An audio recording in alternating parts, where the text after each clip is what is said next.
Hello అండి, నేను మీరవలి. బయట దొరికే ఈ ఫ్రూట్ కస్టర్డ్ని ఇంట్లోనే ఎలా ప్రిపేర్ చేసుకోవాలో చూసేద్దామా.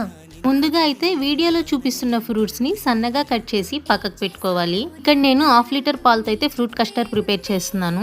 ఇందులో నుంచి కొంచెం పాలు తీసి పక్కకు పెట్టి 3 స్పూన్స్ వరకు షుగర్ వేసి పాలు బాగా మరిగించుకోవాలి. పాలు మరిగే లోపల ముందుగా మనం పక్కకు తీసి పెట్టుకున్నాం కదా, ఆ పాలల్లోకి 1.5 స్పూన్ వరకు కస్టర్డ్ పౌడర్ ని వేసి ఇటువంటి లంప్స్ లేకుండా మిక్స్ చేసి పెట్టుకోవాలి.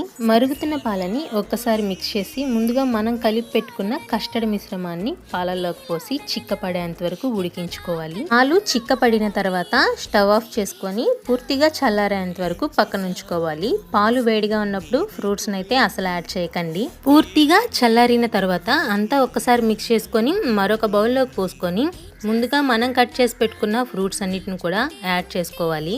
అలాగే ఉడికించిన సగ్గుబియ్యం 1 కప్ వరకు నానబెట్టిన సబ్జా సీడ్స్ని కూడా యాడ్ చేసుకొని అంతా ఒకసారి మిక్స్ చేసి చల్లగా ఫ్రిడ్జ్లో పెట్టుకొని సర్వ్ చేసుకుంటే ఎంతో టేస్టీ అయిన ఫ్రూట్ కస్టర్డ్ అయితే రెడీ. బయట దొరికే ఫ్రూట్ కస్టర్డ్ టేస్ట్ తో పోలిస్తే ఇంట్లో ప్రిపేర్ చేసిన ఈ ఫ్రూట్ కస్టర్డ్ టేస్ట్ అయితే చాలా అంటే చాలా బాగుంది. సమ్మర్ లో స్కూల్ నుంచి పిల్లలు ఇంటికి వచ్చేసరికి ఇలా చేసి పెట్టండి, చాలా ఇష్టంగా తింటారు.